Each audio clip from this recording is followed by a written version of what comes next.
कहानी नीरू की है। पंजाब की नीरू की शादी दिल्ली के राहुल से होती है। दिल्ली कितना बड़ा शहर है ना, लेकिन आप लोगों का घर तो बहुत छोटा है। हमारे पंजाब में तो ये बड़े बड़े घर होते हैं कि मजा ही आ जाता है। कोई बात नहीं नीरू, मैं भी तुम्हारे लिए बहुत बड़ा मकान बनाऊंगा बहुत जल्दी। नीरू के पिता जहाँ पंजाब के जाने माने व्यापारी थे, वहीं उसका पति राहुल दिल्ली में एक सिंपल नौकरी करता था। माँ, यहाँ तो घी मक्खन इतना महंगा है कि क्या बताऊं। मैं तो तरस ही जाती हूँ घी खाने के लिए। नीरू की माँ को ये सुनकर बहुत दुख होता है। मेरी बेटी को घी नसीब नहीं हो रहा है और ये बहू यहाँ बैठकर घी में शक्कर डाल रही है। देख वनिता, मैं साफ कह रही हूँ, इस घर में जितना घी आएगा उतना ही मेरी बेटी के घर दिल्ली भी जाएगा। अरे ये क्या बात होती माँ जी? बेटी का उतना ही करो जो अच्छा लगे। अब क्या मायके से घी और मक्खन तक की सप्लाई करोगी आप? हाँ, मेरी बेटी किसी चीज को तरसे मुझसे बर्दाश्त नहीं होता। अब क्या था, नीरू के मायके में 2 किलो घी आता तो 2 किलो दिल्ली जाता नीरू के पास। एक दिन, माँ बड़ी गर्मी पड़ती है दिल्ली में। इस घर में तो एक ही एसी है और वो भी ड्राइंग रूम में। सारा परिवार एक ही कमरे में सोता है। हाँ बेटा, वो तो हर घर की कहानी है। यहाँ भी एक ही एसी है। अरे बिल इतना आता है कि क्या बोलूं। तभी वहां राकेश आ जाता है। माँ, थोड़ी देर में यहाँ कुछ प्लम्बर आएंगे मेरे कमरे में एसी लगाने। जरा ध्यान से लगवा देना ना माँ। ओए, ऐसे कैसे तेरे कमरे में एसी लगेगा? हाँ राकेश, एक बार बात तो कर लेता। अरे पापा, वो वनिता को गर्मी में नींद नहीं आती। ड्राइंग रूम में सबके साथ सोने में वो अनकंफर्टेबल है, इसलिए।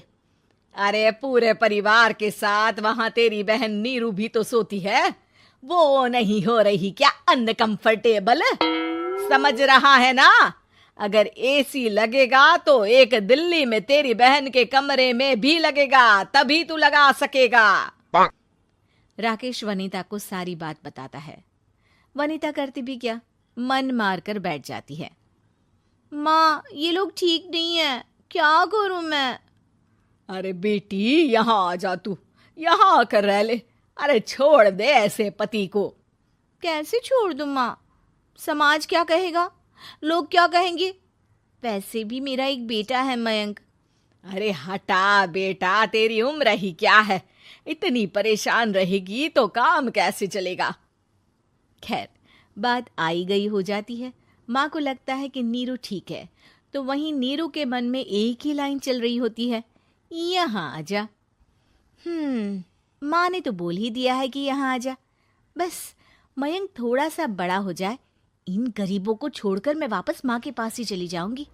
वो इसी सोच में बाजार में चल रही थी कि मैम, आपका दुपट्टा जमीन को छू रहा है। नीरू जैसे ही उस लड़के की तरफ देखती है, देखती ही रह जाती है।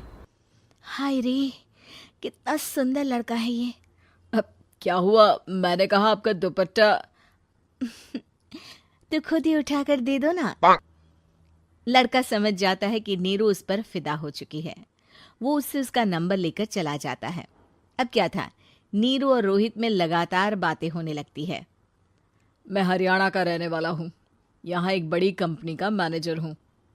अच्छा, और कितने बच्चे हैं तुम्हारे? बच्चे? अरे मेरी तो शादी भी नहीं हुई है। तुम बताओ, शादी करोगी? नीरू शर्मा जाती है। अब लेकिन मैं तो पहले से ही शादीशुदा हूँ। मुझे फर्क नहीं पड़ता, बस तुम शादी कर लो, भाग चलते हैं। बहुत पैसे वाला हूं मैं, हमेशा खुश रखूंगा तुम्हें। नीरू रोहित से मिलकर सारा प्लान बना लेती है और फिर एक दिन घर से भाग जाती है। दोनों शादी कर लेते हैं। शादी के बाद, क्या बात है नीरू, तुम्हें परेशान सा देखता हूँ, सब ठीक तो है ना? हाँ हाँ, सब ठीक है।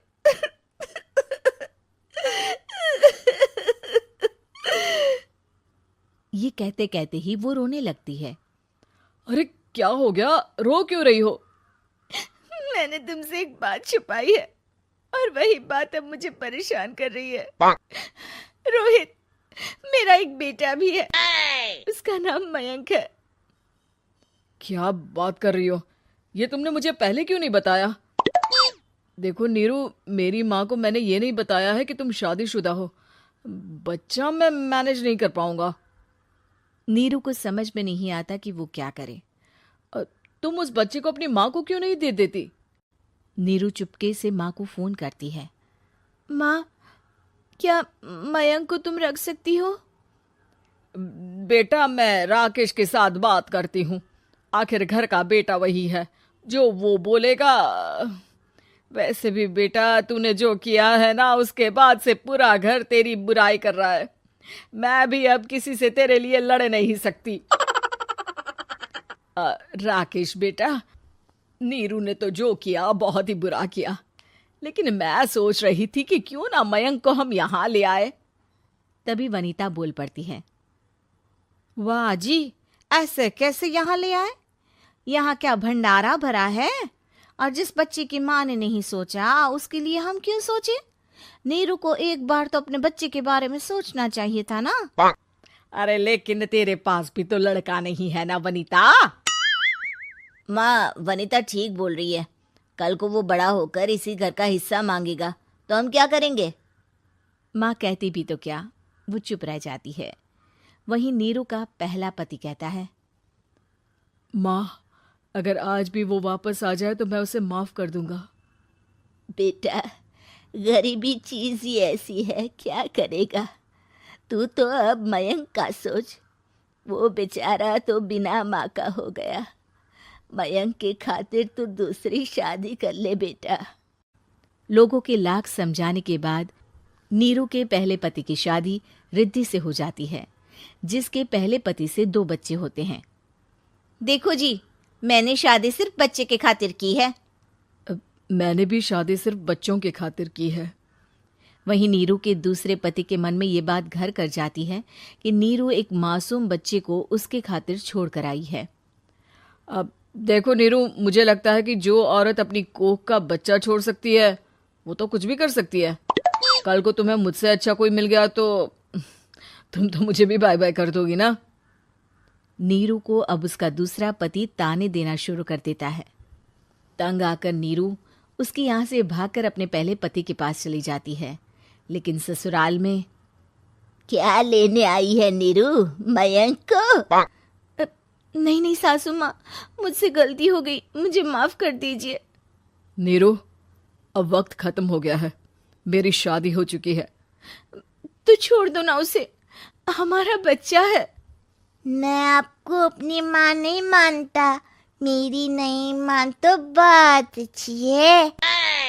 नीरू मयंक की बात सुनकर समझ जाती है कि उसके पास अब न आसमान रहा ना ही जमीन।